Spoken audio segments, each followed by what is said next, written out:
Good morning, student.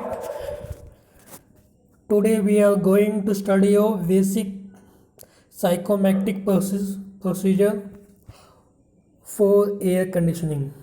Okay, it means in this lecture we will see how to control the basic psychometric properties of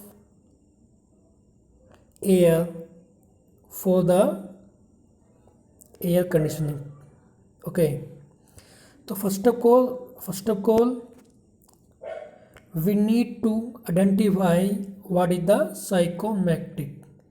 Basically psychometric means the study of the air. Okay, ठीक है. तो basically हम लोग यहाँ पे different type के procedure को study करेंगे वन बाई वन. ओके, ठीक है. तो पहले अपन लोग समझ लेते हैं कि साइकोमेट्रिक चार्ट क्या होता है. ठीक है, तो बेसिकली जो साइकोमेट्रिक चार्ट है वो कुछ इस टाइप से हम लोग यहाँ पे बना लेते हैं. ठीक है, ये वर्टिकल लाइन जो शो करता है हमारा, ये स्पेसिफिक ह्यूमिडिटी और यहाँ पे ड्राई वुल टेम्परेचर. ठीक है, मतलब जो हॉरिजॉन्टल लाइन है ये टेम्परेचर शो करेगा, वो भी ड्राई वुल टेम्परेचर. और ये वर्टिकल लाइन है, ये बेसिकली क्या शो करेगा, हमारा स्पेसिफिक ह्यूमिडिटी. ठीक है, ये बेसिकली ये इस टाइप की जो लाइन होती है ये क्या आपका रिलेटिवली ह्यूमिडिटी, जो हम लोगों ने 5 को स्टडी किया था. ठीक है, दिस लाइन क्या हमारा सैचुरेटेड लाइन होता है. हमारा क्या सैचुरेटेड लाइन होता है. क्लियर हो गया. ठीक है, तो बेसिक कॉन्सेप्ट क्या हो गया हमारा, इस टाइप से हमारा ये प्रोसीजर बन जाता है. ये ठीक, ये हमारा 50% क्या है specific humidity, sorry relativity humidity, and this is the specific humidity. ये आपका टेम्परेचर हो गया. ठीक है, और ये बेसिकली आपका टेम्परेचर शो करता है. ये आपका क्या होता है, आपका ड्राई. ठीक है, यहाँ पे ड्राई वुल टेम्परेचर होता है. ये होता है आपका ड्यू पॉइंट टेम्परेचर. ठीक है, ड्यू पॉइंट टेम्परेचर का मीन्स जहाँ पे हमारा पहला ड्यू बनना स्टार्ट होता है, उस पॉइंट के टेम्परेचर को हम लोग ड्यू पॉइंट टेम्परेचर कहते हैं. ठीक है, और ये टेम्परेचर हमारा क्या कहलाता है, वेट वुल temperature. Means the temperature is showing on saturated line that is called wet वुल टेम्परेचर. ओके, ठीक है. एंड ड्यू पॉइंट टेम्परेचर वह टेम्परेचर होता है जहाँ पर पहला ड्यू मतलब ओस बनना स्टार्ट होता है. उस टेम्परेचर को हम लोग क्या बोलते हैं कि ड्यू पॉइंट टेम्परेचर बोलते हैं. क्लियर हो गया. ठीक है, फिर एक पॉइंट और जहाँ पे समझ लेते हैं कि एंथैल्पी. ठीक है, तो बेसिकली ये जो लाइंस हैं ये बेसिकली क्या है एंथैल्पी. मीन्स 1 पॉइंट की 2 पॉइंट की क्या होगी मेरे पास एंथैल्पी. क्लियर हो गया. ऐसे हमें यहाँ पे स्टडी करना है. ठीक है, ये टॉपिक आपका वेरी वेरी इंपॉर्टेंट है for exam point of view से. तो क्वेश्चन कैसे पूछेगा, what do you understand by psychometric procedure. Okay, तो आपको यहाँ पे चार्ट बना देना है और डिफरेंट प्रोसीजर यहाँ पे मेंशन कर देने हैं. ठीक है, so let us start first procedure. तो पहला प्रोसीजर क्या आपका सेंसिबल हीट. क्लियर हो गया. पहले समझ लेते हैं हम लोग सेंसिबल हीट क्या होता है. ठीक है, तो बेसिकली हीट जो 2 टाइप का होता है, पहला आपका सेंसिबल और दूसरा क्या आपका लेटेंट हीट. ठीक है, latent heat means sensible heat means क्या होता है, जब हमारा टेम्परेचर डिफरेंस हो. ठीक है। ड्यू टू टेम्परेचर डिफरेंस हमारा जब हीट ट्रांसफ़र होता है हम उसको क्या बोलते हैं, सेंसिबल हीट बोलते हैं। और लेटेंट हीट क्या होता है, at constant pressure constant temperature से हमारा हीट ट्रांसफ़र हो रहा है, हम उसको क्या बोलेंगे, लेटेंट हीट बोलेंगे। ठीक है। तो पहला पहला प्रोसीजर क्या है हमारा, सेंसिबल हीट। ओके, ठीक है। तो हमने क्या किया, यहाँ पे डायग्राम बना दिया, ये आपका साइक्रोमेट्रिक चार्ट है। वर्टिकल एक्सिस पे हमारा स्पेसिफिक ह्यूमिडिटी है और ये आपका क्या है, ड्राई वुल टेम्परेचर सेंटीग्रेड में। ठीक है। अब हमने क्या किया यहाँ पे कि it is the process of heating air at constant specific humidity. ठीक है। वो क्या कह रहा है, वो कह रहा है कि हमने एयर को हीट किया। यहाँ आप लोग यहाँ पे देख सकते हैं एयर हीट हो रहा है। एयर यहाँ पे हमने हीटिंग कॉइल लगा दी है, हीटिंग कॉइल है आपका। एयर हमने ट्रांसफ़र किया T1 टेम्परेचर से, ये आपका क्या हीटिंग कॉइल है, इसका टेम्परेचर ज़्यादा होगा तो ये पोजीशन क्या आपका 1, ये पोजीशन क्या 2। तो T2 क्या होगा आपका, ग्रेटर देन होगा किससे, T1 से। तो यहाँ पे क्या हुआ हमारा, एयर का टेम्परेचर इंक्रीज हो गया, इसलिए क्या हम बोल रहे हैं यहाँ पे हीटिंग प्रोसीजर। तो हमने यहाँ पे देखा साइक्रोमेट्रिक चार्ट पे कि 1 से 2 ये स्ट्रेट लाइन जा रही है, तो 1 पॉइंट कहाँ पे है, यहाँ पे, 2 कहाँ पे है, यहाँ पे। तो केवल स्ट्रेट लाइन गया। ठीक है। और ये क्या आपका स्पेसिफिक ह्यूमिडिटी, तो specific humidity at point 1 is equal to at point 2। तो यहाँ से हम कह सकते हैं कि यहाँ पे क्या हो रहा है, हमारा एयर हीटिंग तो हो रहा है बट कांस्टेंट स्पेसिफिक ह्यूमिडिटी पे हो रहा है। ठीक है। अब हमने क्या किया, एंथैल्पी फाइंड आउट कर ली, टेम्परेचर एट पॉइंट 1 पे और एट पॉइंट 2 पे। क्लियर हो गया। ठीक है।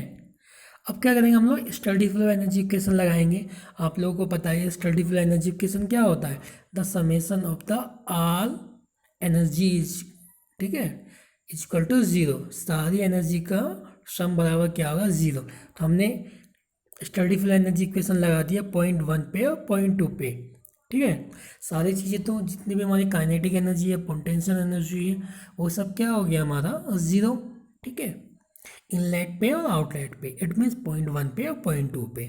रिमेन क्या बचा हमारा पास, एंथैल्पी प्लस क्यू और enthalpy 2 plus specific work done. तो यहाँ पे क्या आ गया हमारा, और यहाँ पे क्या हमारा कॉइल है, कॉइल में क्या होता है हमारा, कोई भी वर्क डन नहीं होता, तो वर्क डन इजकल टू क्या है, ज़ीरो। ठीक है। तो यहाँ से Q1 इजकल टू कितना आ जाएगा, H2 माइनस के H1। क्लियर हो गया। तो बेसिकली हम यहाँ से दे सकते हैं कंक्लूजन। ठीक है। कंक्लूजन है, कंक्लूजन ये है कि sensible heat with specific humidity. ठीक है। इस टाइप से हम लोग फाइंड आउट करेंगे। ठीक है। अब सेकंड प्रॉपर्टीज क्या है, सेंसिबल हीट, सेंसिबल हीट, ठीक है, सेंसिबल कूलिंग। यहाँ पे हम लोग क्या कर रहे हैं, कूलिंग कर रहे हैं। कूलिंग का मतलब क्या होगा कि हमारा एयर हाई टेम्परेचर से लो टेम्परेचर में चेंजेस हो रहा है, तो वो प्रोसीजर क्या है मेरा, कूलिंग प्रोसीजर है, जैसे कि आपने यहाँ पे दिखाया गया है। तो सेम केसेस में हमने यहाँ पे दिखा दिया। अब यहाँ पे क्या है, T1 टेम्परेचर हमारा यहाँ पे, T2 कहाँ पे हमारा, ये टेम्परेचर क्या हो रहा है, डिक्रीज हो रहा है। ठीक है। पहले केस में टेम्परेचर हमारा यहाँ पे इंक्रीज हो रहा था, अब क्या हो रहा है, टेम्परेचर हमारा डिक्रीज हो रहा है। Due to this reason we are calling it is the sensible cooling. ठीक है।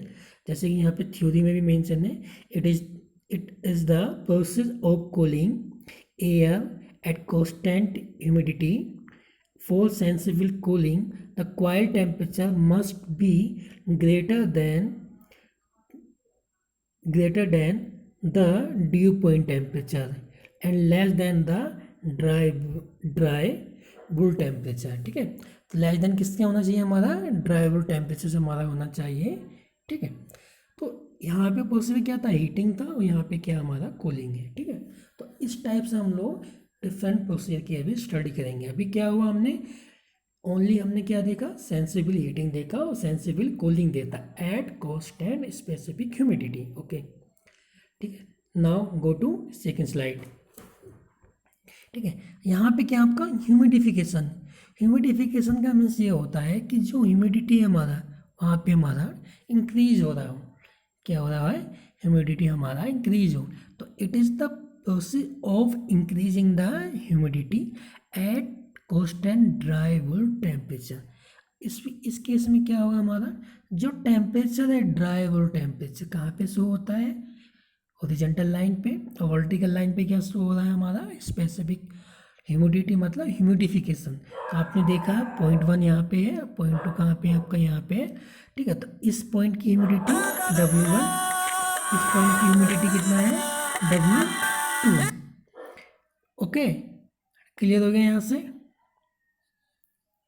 ठीक है, ऐसे हम लोग क्या कर सकते हैं, इसको फाइंड आउट कर लेंगे हम लोग इसको। ओके, एंड नेक्स्ट पॉइंट क्या है आपका, नेक्स्ट पॉइंट है हमारा डीह्यूमिडिफिकेशन। डीह्यूमिडिफिकेशन में क्या होगा कि हमारा जो ह्यूमिडिटी है वो क्या होगा, हमारा डिक्रीज हो जाएगा। डीह्यूमिडिटी हमें इसके नाम से ही पता चल रहा है, यहाँ पे डीह्यूमिडिफिकेशन हो रहा है। तो it is the process of the remove the moisture. जो हमारी ह्यूमिडिटी का मतलब क्या होता है, नॉर्मली समझ लीजिए कि जब हमारा जो वेपर पार्टिकल है एटमॉस्फेयर में, उसमें क्या होता है, वाटर की क्वांटिटी बढ़ जाएगा तो ह्यूमिडिफिकेशन होगा। जैसे बारिश में क्या होता है, जब बारिश होता है तो ह्यूमिडिटी बढ़ जाता है, मतलब जब थोड़ा सा चिपकनपन हमारा एयर में आ जाता है, मतलब वाटर के पार्टिकल बढ़ जाते हैं। क्लियर हो गया। अब इसका जस्ट रिवर्स क्या होगा आपका, डीह्यूमिडिफिकेशन होगा। ठीक है, इसमें क्या होगा, जो वाटर पार्टिकल है उसकी क्वांटिटी कम हो जाएगा। ओके, और वहाँ पे वो ड्राई फॉर्म में कन्वर्ट हो जाएगा, उसको क्या बोलते हैं ना, डीह्यूमिडिफिकेशन। तो यहाँ पे क्या हो रहा है, डीह्यूमिडिफिकेशन हो रहा है at constant dry bulb temperature से। यहाँ पे T1 है, यहाँ पे T2 है। तो T1 क्या है आपका, मतलब स्पेसिफिक ह्यूमिडिटी W1 इसको बराबर ज़्यादा है किससे, W2 से। तो ये क्या आपका डीह्यूमिडिफिकेशन है। क्लियर है। यहाँ पे मेंशन क्या है, it is the process of removing the moisture at the constant dry bulb temperature. Okay, ठीक है। तो प्योर ह्यूमिडिफिकेशन, हम यहाँ पे नोट देख रहे हैं, यहाँ पे mention pure humidification and pure dehumidification procedure are not possible. क्योंकि ये पॉसिबल बेसिकली ये नहीं है, आइडियल, ये आइडियल केस है। Because these process are associate with temperature change. क्योंकि ये प्रोसेस बेसिकली कब होता है, जब हमारा टेम्परेचर चेंज हो। बट हम लोग क्या कर रहे हैं, टेम्परेचर को हम लोग कांस्टेंट कर रहे हैं, इसलिए प्रैक्टिकल लाइफ में ये दोनों प्रोसीजर पॉसिबल नहीं है, ये इसका लिमिटेशन है। Okay, now go to next slide. ठीक है, अब नेक्स्ट स्लाइड में क्या हमारा प्रॉपर्टी नंबर 5 क्या है। अब यहाँ पे हीटिंग भी हो रहा है आपका और ह्यूमिडिफिकेशन भी हो रहा है, मीन्स यहाँ पे टेम्परेचर भी बढ़ेगा और इसका स्पेसिफिक ह्यूमिडिटी भी बढ़ेगा। ठीक है, तो हमने क्या किया, एयर को यहाँ पे पास करवाया एक हॉट स्ट्रीम से। अब क्या करवाया, हम लोग एयर को पास करवा रहे हैं स्ट्रीम से। स्ट्रीम मतलब क्या है, वाटर पार्टिकल्स। ठीक है, ठीक है, स्ट्रीम में हमारा वाटर पार्टिकल। तो यहाँ पे क्या हुआ, .1 और .2। ठीक है, तो .1 से .2 में गया तो टेम्परेचर भी क्या हुआ, चेंजेस हुआ। ठीक है, अब इस पॉइंट का क्या ह्यूमिडिटी क्या है, स्मॉल W1, और यहाँ का क्या है, स्मॉल W2। तो क्या हो रहा है, यहाँ पे ह्यूमिडिटी भी बढ़ रहा है और टेम्परेचर भी हमारा क्या हो रहा है, इंक्रीज हो रहा है। तो इस प्रोसीजर को हमने क्या बोला, ठीक, हीटिंग एंड ह्यूमिडिफिकेशन। क्लियर हो गया। तो स्टीम स्प्रे, अब क्या हो रहा है हमारा, steam spray in the example of the heating and humidification. ठीक है, तो कौन सा एग्जाम्पल हमारा, स्प्रिंग स्प्रे जो है हमारा एग्जाम्पल है किसका, हीटिंग और ह्यूमिडिफिकेशन का। ठीक है, and next properties 6, cooling and humidification. अब क्या हुआ, यहाँ पे कूलिंग हो रहा है, कूलिंग का मतलब टेम्परेचर हमारा डिक्रीज होगा बट ह्यूमिडिफिकेशन मेरा बढ़ेगा, मतलब स्पेसिफिक ह्यूमिडिटी इंक्रीज होगी। तो क्या हमारा यहाँ पे प्रोसीजर क्या, 1। ठीक है, अब पॉइंट नंबर 2, टेम्परेचर क्या, .1 कर दी, सब पॉइंट कर क्यों, तो क्या हुआ, टेम्परेचर मेरा इस डायरेक्शन में डिक्रीज हो गया। बट ह्यूमिडिटी क्या है यहाँ की, दिस। अब यहाँ की क्या ह्यूमिडिटी, दिस, तो ह्यूमिडिटी मेरा यहाँ पे इंक्रीज हो रहा है। ठीक है, तो only psychrometric chart adiabatically process are, psychrometric chart adiabatic process are represent only the constant enthalpy line. तो Q equal to S2 minus S1। ठीक है, एंड Q इक्वल, और एडियाबेटिकल में क्या हो, Q इक्वल टू क्या हो जाएगा मेरा, 0 हो जाएगा। तो S2 minus S1 equal to 0, तो S2 इक्वल टू S1।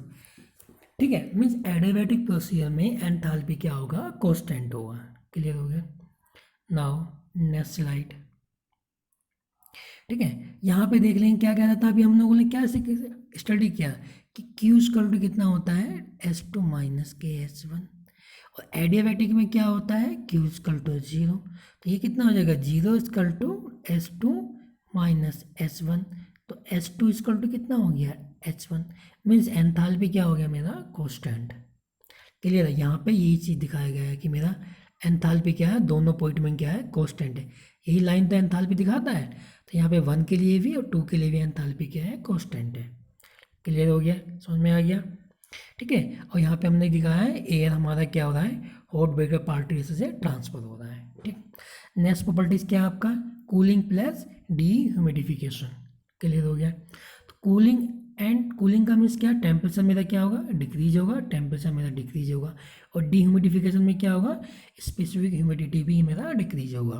तो cooling and D humidification occurs when the coil's temperature is less than the due point temperature, जब मेरा क्या हो जाएगा ड्यू पॉइंट टेम्परेचर से कम होगा। ठीक है, किसका कॉइल का टेम्परेचर, तो यहाँ पे क्या एयर को हमने 30 डिग्री सेंटीग्रेड से पास करवाया थ्रू द कॉइल्स, कितने पे 12 डिग्री टेम्परेचर पे। ठीक है, तो क्या हुआ यहाँ पे टेम्परेचर डिक्रीज हो गया, डीह्यूमिडिफिकेशन मेरा हो गया। ठीक है, यहाँ पे for the cooling and dehumidification the coil temperature must be less than the dew point temperature and this procedure is generally followed by the summer। जब गर्मी होती है बेसिकली तब हम लोग क्या, हमारा डिजायरेबल क्राइटेरिया क्या होता है, हमारे पास कूलिंग होना चाहिए और डीह्यूमिडिफिकेशन होना चाहिए। क्लियर हो गया, okay. Now next properties, heating and dehumidity. Heating means क्या होगा टेम्परेचर मेरा क्या होगा इंक्रीज होगा, और डीह्यूमिडिफिकेशन मीन्स क्या होगा मेरा यहाँ पे स्पेसिफिक ह्यूमिडिटी क्या होगा डिक्रीज होगा, जैसे कि आपको इस डायग्राम में यहाँ पे मेंशन है। ठीक है, टेम्परेचर क्या है, ये बेसिकली एक स्पेशल केस है एडियाबैटिकल केमिकल केमिकल डीह्यूमिडिफिकेशन। यहाँ पे क्या हुआ है, ये हमारे क्या है एक सिलिका जेल है, सिलिका जेल ऑफ एल्यूमिना, हमने सिलिका जेल ऑफ एल्यूमिना ठीक है एयर को पास करवाया through the silica gel of alumina. ठीक है, तो जब सिलिका जेल ऑफ एल्यूमिना से हमने पास करवाया तो बेसिक क्या क्या हुआ इसका रबिंग, यहाँ पे पार्टिकल्स हैं, ये पार्टिकल्स हैं। ठीक है, पार्टिकल ये एयर क्या हुआ पार्टिकल से टच करवाएगा, टच करेगा, यहाँ पे रबिंग होगा, यहाँ पे हमारा क्या होगा टेम्परेचर हमारा बढ़ जाएगा। ठीक है, अब यहाँ पे क्या है इसमें क्या हो रहा है यहाँ पे। ठीक है, अब सिलिका जेल में क्या है वाटर के पार्टिकल पहले से ऑलरेडी कम है, अब एयर के आने से क्या होगा टेम्परेचर बढ़ जाएगा, तो क्या होगा उसका वाटर में कम हो जाएगा, मतलब वाटर पार्टिकल हमारे हीट हो जाएंगे और हमारे गैस बन जाएगा। ठीक है, तो वो हो जाएगा आपका डीह्यूमिडिफिकेशन हो गया। तो certains chemical like a silica gel ammonia ठीक है use to absorbing the moisture को एब्जॉर्ब करने के लिए सिलिका जेल यूज किया जाता है at the latent heat for the condensation is you related to dry bulb temperature of the air. वो क्या कह रहा है, वो ये कह रहा है कि जो सिलिका जेल है वो मॉइस्चर को एब्जॉर्ब करने के लिए हमारा यहाँ पे यूज़ किया गया है। हम लोग क्यों कर रहे हैं, क्योंकि हमें यहाँ पे क्या करना है डीह्यूमिडिफिकेशन करना है, मतलब मॉइस्चर की क्वांटिटी को हमें डिक्रीज करना है। नेक्स्ट क्या है आपका यहाँ पे ठीक है सेंसिबल हीट फैक्टर। ठीक है, यहाँ सेंसिबल हीट फैक्टर जिसको हम लोग क्या बोलते हैं SHF। ठीक है, ये बेसिकली एक फैक्टर होता है, it is the ratio of the sensible heat to the total heat, मतलब sensible heat upon total heat के रेशियो को हम लोग सेंसिबल हीट फैक्टर बोलते हैं। ठीक है, जैसे यहाँ पे मेंशन है, तो यहाँ पे क्या हमने 1 से हम लोग कहाँ पे गए 2 में गए, बट हम जब ये इस पर डायग्राम बनाए तो कैसे बनेगा यहाँ पे एक ट्राइंगल बन जाएगा। ठीक है, अब ट्राइंगल की क्या एंथैल्पी ऑफ 1 पे S1, एंथैल्पी ऑफ 0.3 पे S3, एंथैल्पी ऑफ 0.S पे H2। ठीक है, तो टोटल हीट कहाँ से कहाँ था, यहाँ से लेकर यहाँ तक की टोटल हीट है, मतलब S2 माइनस के S1। और सेंसिबल हीट क्या है, जहाँ पे टेम्परेचर डिफरेंस होगा, तो टेम्परेचर कहाँ कहाँ पे डिफरेंस हो रहा है, यहाँ पे टेम्परेचर डिफरेंस हो रहा है, तो S3 माइनस के S1। और लेटेंट हीट कहाँ पे, जहाँ पे हमारा टेम्परेचर क्या है हमारा कॉन्स्टेंट है, टेम्परेचर कॉन्स्टेंट कहाँ पे है यहाँ पे है, तो S2 माइनस के S3। और अभी हमने क्या पढ़ा कि सेंसिबल हीट फैक्टर क्या होता है हमारा सेंसिबल अपॉन टोटल हीट, तो टोटल हीट बराबर क्या हो जाएगा S3 minus S1 upon S2 minus S1। ऐसे हम लोगों को स्टडी कर लेंगे। ओके स्टूडेंट, ठीक है, ये वेरी वेरी इंपॉर्टेंट टॉपिक है एग्जाम के पॉइंट ऑफ व्यू से, इसको बिल्कुल भी आपको स्केप नहीं करना है, पढ़ना है, और जिसका मैथमेटिकल वीक है न्यूमेरिकल पोर्शन उसको जरूर याद करना है। ओके, ये 5 से 7 मार्क्स में आना ही का है। ओके, कोई क्वेरी जो है, कोई कमेंट हो तो आप उसको मेंशन कर सकते हैं। Okay, thank you student.